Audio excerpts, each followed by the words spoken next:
दया पवार जी की आत्मकथा अछूत के पिछले एपिसोड में हमने जाना कि किस तरीके से अपनी पत्नी पर शक करने के कारण इनकी जाती जिंदगी में रामायण घटित होती है और ये पत्नी का त्याग कर देते हैं। दया पवार जी को शक होता है कि महमूद नाम के जिस व्यक्ति को इन्होंने घर में शरण दी है उसके ताल्लुकात इनकी पत्नी के साथ हैं। बस इसी शक के आधार पर वे पत्नी को मायके भेज देते हैं। पत्नी मायके से 2-3 बार बच्ची के साथ लौटती है, लेकिन दया पवार जी कुछ ना कुछ बहाना करके उसे और अपनी बच्ची को दोबारा पत्नी के मायके भेज देते हैं बस में बिठाकर। इनकी पत्नी इसी उम्मीद पर जीती है कि कभी पति आएगा और मुझे और बच्ची को लेकर जाएगा, लेकिन ऐसा होता नहीं। ये कावा खाना भी छोड़ देते हैं क्योंकि इन्हें लगता है कि इनकी जिंदगी में जो भी भूकंप आया है वो इसी कावा खाने की वजह से आया है। अपनी बहन के पास ही शिवडी चले जाते हैं जहां पर इनकी एक मुस्लिम लड़की सलमा से जान पहचान होती है। तो यहां तक हमने पिछला एपिसोड छोड़ा था। अब आज के एपिसोड में हम जानेंगे कि किस तरीके से सलमा के साथ इनके प्रेम प्रसंग आगे बढ़ता है, लेकिन वहां भी ये अपने कायराना व्यक्तित्व को दर्शाते हैं। तो चलिए मेरे साथ। जय भीम, मैं शालिनी और आप देख रहे हैं अंबेडकरनामा। तो चलिए आज का एपिसोड शुरू करते हैं। अंत तक इस एपिसोड में बने रहिएगा क्योंकि एक महार लड़के और एक मुस्लिम लड़की के प्रेम प्रसंग की अनूठी बात जो है इसे अनोखे तरीके से ही पिरोया है दया पवार जी ने। एक बार उसने मुझ पर पानी डाला और फिर धीरे धीरे वे मुझ पर प्रभाव डालने लगी। मुझे लगा बिल्ली जैसे चूहे से खेलती है वैसे ही वे मुझसे खेल रही है। दूध से मेरा मुंह जल चुका था, इसलिए यह सब कुछ बड़ा हास्यास्पद लगता। इतना होने पर भी मेरे भीतर अनजाने ही कुछ परिवर्तन हो रहे थे। इसकी मुझे तनिक भी जानकारी न थी। सलमा का बाप इस इलाके का प्रसिद्ध दादा था। उसे आते जाते 1-2 बार देखा था। उसकी खतरनाक नजरें देखकर मैं खिसक जाता। सलमा की माँ की ओर उसका विशेष ध्यान नहीं था। उसने दूसरी शादी की थी। वह बाई सलमा की माँ से बहुत जवान थी। उसे लेकर सलमा के बाप ने अलग घर बसा लिया था, परंतु इस घर पर भी उसका उतना ही प्रभाव था। जब कभी मन में आता तो वह इस घर का भी एक आध चक्कर लगा लेता। सलमा मेरा पीछा छोड़ने को तैयार न थी। उसके साथ खुल्लम खुल्ला बातें करना भी संभव न था। उसके घर में कड़ाई से बुर्का पद्धति का पालन होता। जब कभी बाहर आना होता तो बुर्का पहनकर ही वह निकलती। सलमा बहुत चतुर थी। वह 4वीं तक उर्दू पढ़ी थी, परंतु उसमें जिंदगी की समझ बहुत गहरी थी। हम दोनों के बीच कोड भाषा शुरू हुई। सुबह उठते ही वे घर से गाने की दर्द भरी तान छेड़ देती। अभी ना जाओ छोड़ के दिल अभी भरा नहीं, या सागर में आपको उतारे चले गए, हम बेखुदी में आपको पुकारे चले गए। इन गानों की पंक्तियां आज भी याद हैं। फिर मैं भी गानों में उत्तर देने लगा। गानों के सुर से मेरी नींद खुलती। छोटे बच्चों से वह बोलती। तब मेरे ध्यान में आता कि अरे ये तो मुझसे ही बातें कर रही है। शाम को मैं जल्दी घर आऊं इसके लिए आग्रह पूर्वक निवेदन करती। निश्चित ही ये सारा संवाद उसके छोटे भाई बहनों के साथ चलता। मुझे क्या समझना चाहिए ये मैं समझ चुका था। ऑफिस की फाइलों के पन्नों में उसी की हंसती आंखें दिखती। अपने भीतर हो रहे इस परिवर्तन का एहसास मुझे होने लगा। कल परसों तक सही का विचार कर रहा था, पर अब लगने लगा कि सही की जगह सलमा लेने लगी है। बहुत देर से घर आने वाला मैं अब जल्दी आने लगा। चौल में घुसते ही स्पष्ट हो जाता सलमा सज धज कर मेरी ही राह देख रही है। सबकी आंखें चुराकर वह मेरा स्वागत करती। लगता मैं किसी राज दरबार में पहुंच गया हूं। चौल की महिलाओं के बीच कानाफूसी शुरू होने में देर नहीं लगी। मेरे आते ही स्त्रियां मुझे संशय से देखती। जब कभी नल पर जाता तो कहती, ए रोशन दिखता नहीं क्या, जवाई आया। मैं चौंकने का अभिनय करता। लगता अपना और सदना का कुछ भी नहीं, फालतू तिल का ताड़ हो जाएगा। घर आने पर माँ हाथ पैर जोड़ती कहती, अरे बेटा उसका बाप बड़ा भयंकर आदमी है, तेरे टुकड़े टुकड़े कर डालेगा। मैं कहता, माँ मैं अपनी सीमा नहीं लांघी है, मैं कुछ गलत करता हूँ क्या? माँ को मुझ पर पूरा भरोसा था। एक बात सच थी कि सलमा के कारण उसका लड़का मर्द बन रहा है। वह हंसता है, बोलता है, इसलिए माँ ने सलमा पर कभी गुस्सा नहीं किया। तो ये भी एक घोर विडंबना है। यहाँ की स्त्रियां जो हैं अपने लड़कों को किस कदर बिगाड़ती हैं, ये भी इसका एक उदाहरण है। गलत होने पर टोकती नहीं है, बल्कि मानकर चलती हैं कि बेटा कुछ गलत कर ही नहीं सकता, या समाज ऐसा है कि बेटा जो भी कुछ गलत करे वो सही मान लिया जाता है। उन दिनों माँ ने मेरे लिए खजूर नारियल लगा दिया था। जब सलमा घर आती तब वह उसे बड़े ही आग्रह से चीजें खिलाती। उस समय मैंने एक मजेदार बात ये देखी कि मुसलमान स्त्रियों को भी मेरे प्रति संदेह था, फिर भी उन्होंने अपने पतियों को इस बारे में कुछ भी नहीं बताया।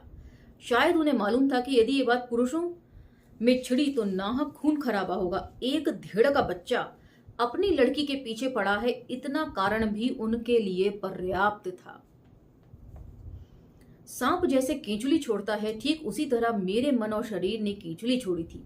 सुबह सवेरे उठकर व्यायामशाला जाने लगा, अच्छे कपड़े पहनने लगा। कोई मुझसे प्यार करता है, ये बात अपने आप में काफी रोमांचकारी थी। सलमा का एक और मेरा शारीरिक संबंध वैसे भी बिल्कुल संभव ना था। उस पर काफी निगरानी रहती थी, परंतु शरीर को उबने की हद तक मैंने भोगा। इसके लिए मेरा कोई आकर्षण ना था, परंतु उसे देखने भर से मेरी यौन विकृति गायब हो रही थी, इसका एहसास मुझे हो रहा था। इंद्रियों में थरथराहट बंद हुई, सारे शरीर में पुरुषार्थ की बिजली कौंधने लगी।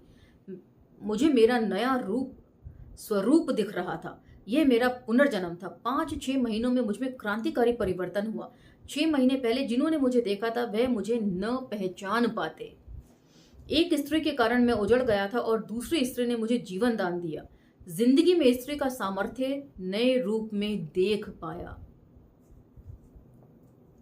तो यहाँ पर भी जो है ना, सारा दोष जो है वो औरत के ऊपर ही मर दिया जाता है। पुरुष को शायद अपना पुरुषार्थ तभी संभव लगता है जब वो दोष जो है स्त्री के ऊपर डाल दे। शक का बीज इनके मन में पैदा हुआ। पत्नी से इन्होंने कोई सफाई नहीं मांगी, खाली आरोप करते रहे कि तुम्हारा उसके साथ क्या चक्कर है। इन्होंने कभी जानने की कोशिश नहीं करी। पत्नी पर हमेशा संदेह का बीज जो इनके मन में पैदा हो गया, उससे इन्होंने पत्नी को ही त्याग दिया। सलमा का प्रेम करने का तरीका भी काफी सा रोमांचित करने वाला होता। यदि उसे कहता सिर पर दुपट्टा नीचे रख, तो वे बिल्कुल ना मानती। निश्चय ही हमारा सारा संवाद इशारों पर चलता। जब वे दूसरी बार मेरे सामने होती तब उसके सर पर दुपट्टा ना होता। एक छोटी सी घटना के कारण मेरे मन में उसके प्रति आस्था गहरी हो गई। घटना बड़ी मामूली। ईद के त्योहार पर इस बस्ती में मानो चेतना उफनने लगी। रोजे के दिन फकीर गाने गाते और डफ बजाते। ईद के दिन सलमा बहुत सजती, हाथों में मेहंदी, आंखों में सुरमा, मांग में मोतियों का चूरा, रंग बिरंगे फूलों के डिजाइन के कपड़े उसकी शान देखते ही बनती। ईद के दिन यहाँ के लोग शिर खुरमा विशेष तौर पर तैयार करते, वे सेवई और दूध से बनाते। ईद के दिन सबको घर बुलाकर आग्रह से पेय पिलाने का रिवाज था। ऐसे समय एक बार सलमा मेरे लिए शिर खुरमा लेकर आई। बहन के हाथों में कांच का प्याला देकर बोली, इन्हें दीजिए। ऐसा कहकर फुर्र से जाने लगी। मैं उस समय कांच के गिलास में चाय पी रहा था। आधी चाय पी चुका था। मेरे मन में बदमाशी सूझी, ये लोग हमारे साथ छुआछूत बरतते हैं। ये गुस्सा भी भीतर ही भीतर उफन रहा था। मैंने सलमा को रोका और धीरे से पूछा, क्या तू सचमुच मुझसे प्यार करती है? इस पर वह बोली, तू क्या जाने, वह तो ऊपर वाला ही जानता है। ऐसा कहकर उसने अपना हाथ ऊपर उठा दिया। इस पर मैंने सलमा को कैंची में पकड़ने की कोशिश करी। मैंने कहा, तू मेरी ये बची हुई झूठी चाय पी सकेगी? इस पर वह बोली, चाय तो क्या, तुमने जहर भी दिया होता तो पी जाऊंगी। ऐसा कहकर उस दिन उसने मेरी झूठी चाय पी ली। तो पुरुषों को हमेशा प्यार का प्रमाण क्यों चाहिए होता है? स्त्री तो कभी कोई प्रमाण नहीं मांगती। सारे दिन मेरे शरीर में मीठी मीठी सिहरन उठती रही। कभी कभी हम दोनों के बीच छोटे मोटे झगड़े भी हो जाते। इसी बीच उसे देखने के लिए कुछ लोग आने लगे। उस दिन मुझे मालूम हुआ कि उसे कहीं के मेहमान देखने के लिए आ रहे हैं। कोई देखने आ रहा है, इसलिए उसने बहुत अच्छे कपड़े पहन रखे थे। पैरों में पायल खनक रही थी। उसके बालों में 1.5-2 रुपए के मोगरे का गजरा भी उसने लगा रखा था। ऐसी सज धज कर वे आई और अपने घर की चौखट के सहारे आकर्षक पोज पर टिक कर खड़ी हो गई। मुझे तो अजंता की गुफाओं को हाथों में दर्पण में लिए काली रानी की याद हो आई। तो मैंने अजंता की गुफाएं नहीं देखी हैं, इसलिए काली रानी क्या है ये मैं नहीं जानती। परंतु उस समय मैंने उसे विशेष रिस्पांस नहीं दिया। पुस्तक पढ़ने में मग्न हूं ऐसा ढोंग किया। अंत में उसी से नहीं रहा गया। उसने पूछा, आज मैं कैसी दिखती हूं? मेरा पारा और चढ़ गया। गुस्से से बोला, मुझे मालूम है कि किसके लिए सारा नखरा किया है। बस फिर क्या था। सलमा बहुत नाराज हुई। मेरे सामने ही उसने 1.5-2 रुपए का अपना गजरा बालों से खींचकर तोड़ मरोड़ कर मेरे ही सामने फेंक दिया। मैं अवाक होकर उसे देखता रहा। पैर पटकते हुए भीतर गई और कपड़े बदलकर वापस आई। उस समय उसके बदन पर सिलवट भरे कपड़े थे। भीतर जाकर रोने के निशान उसके चेहरे पर उभर आए थे। इस समय मैं सचमुच बहुत घबरा गया था। मैंने इन सारी बातों की ओर सिर्फ मजाकिया दृष्टिकोण अपनाया हुआ था, परंतु वह तो सही अर्थों में प्रेम के चक्कर में फंस गई है। यह सोचकर मैं चिंतातुर हो उठा। मैं तो इसे बेशर्मी कहूंगी। आप क्या कहेंगे कमेंट सेक्शन में जरूर बताइएगा। पहले दया पवार जी थोड़ी देर पहले ही जिक्र कर रहे हैं कि कैसे उनके शरीर में सिहरन उठने लगी, किस तरह वो उससे प्रेम का प्रमाण पत्र मांगते हैं अपनी जूठी चाय पिलाकर, और उसको देखकर किस तरह वो मचलने लगते हैं, और ऑफिस की फाइलों में भी सलमा का ही चेहरा उन्हें दिखाई देता है और वो कहते हैं कि वे प्रेम नहीं कर रहे थे, वे सिर्फ नाटक कर रहे थे। स्त्री के मन से बार बार लगातार खेल रहे हैं। मैं कितना डरपोक हूं इसका साक्षात्कार मुझे तुरंत हो आया। उसने एक बार एक छोटे बच्चे के हाथों चिट्ठी भेजी, देखा तो वह सब उर्दू में था। अब मुश्किल हुई, अंत में उर्दू स्कूल के पास जाकर खड़ा हुआ एक मुस्लिम लड़के से चिट्ठी पढ़वाई। मेरी शहजादे, इस पहले शब्द पर ही मैं उछल गया। आगे जब सुनता हूं तो पसीना पसीना हो गया। घर से भाग निकलने की बात उसने लिखी थी। अब उसको भगाकर मैं कहां रखूंगा, उसके बारे में मैंने कभी कोई विचार नहीं किया था। मान लो कि मैं उसे भगाकर ले भी जाता हूं तो उसका बाप मुझे जमीन से भी खोद निकालेगा।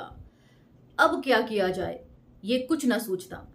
नागपाड़ा में ऐसी घटना याद हुई। ऐसे ही एक महार का लड़का मुसलमान लड़की के प्रेम में उलझा। चर्चा हुई, गली में मुसलमान उसे मस्जिद ले गए और उसका खतना किया। वह 10-15 दिनों तक कमर में लुंगी लपेटकर ऐसे चलता रहा जैसे उसे गर्मी हो गई हो। यदि अपने साथ भी ऐसा कुछ हुआ तो क्या करूंगा।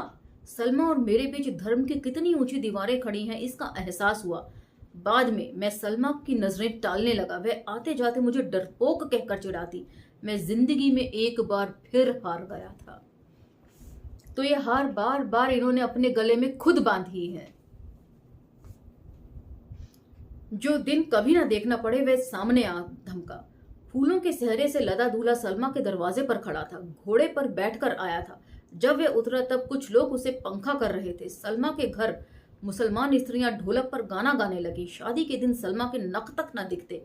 बहुत बेचैन हुआ मैं, परंतु सही के समय जितना टूटा था उतना नहीं टूटा। शायद मेरे मस्तिष्क को सदमे सहने की आदत हो गई हो। उसकी शादी में बड़ा सा तोहफा देना मैं नहीं भूला। सलमा की ससुराल भीणी बाजार में थी। उसे कोई फिटर पति मिला था। ऑफिस से छूटने पर सीधे भीणी बाजार की ओर कदम अपने आप मुड़ जाते। इतने बड़े भीणी बाजार में सलमा का घर कहाँ होगा ये समस्या भी थी। थोड़ा बहुत पागलपन भी था। एक बार तो मस्जिद में भी गया। किसी ने बताया कि सलमा की खिड़की मस्जिद से दिखती है।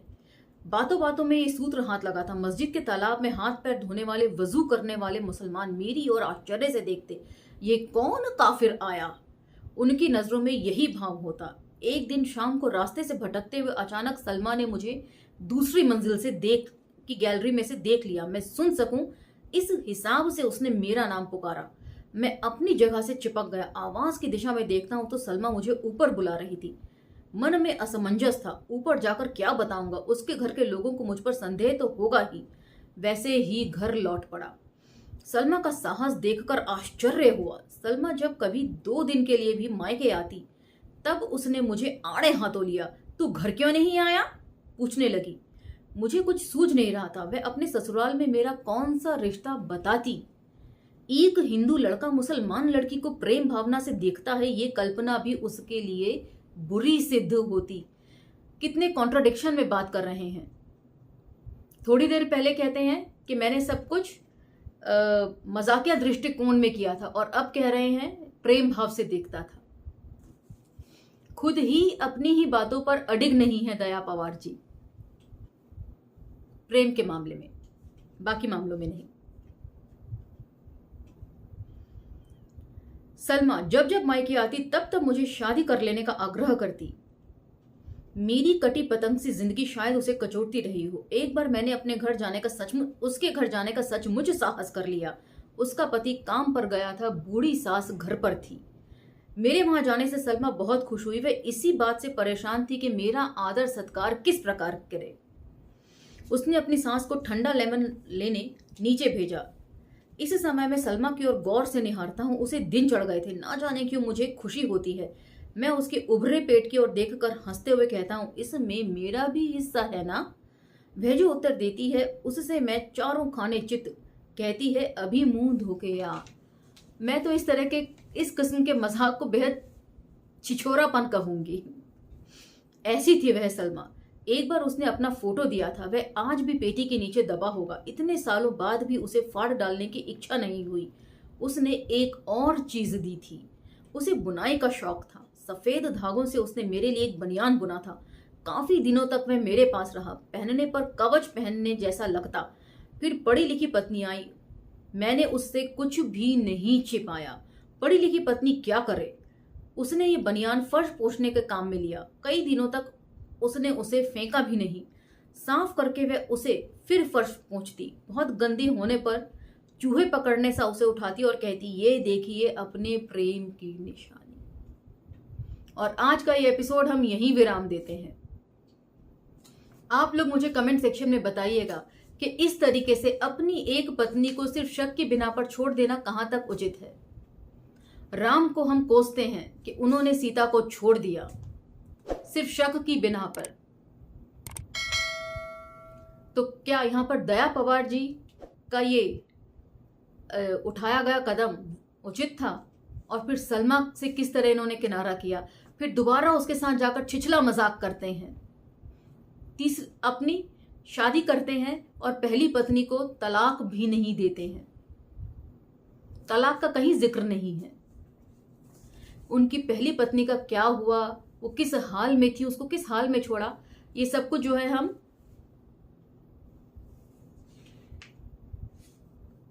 अगले एपिसोड में बात करेंगे।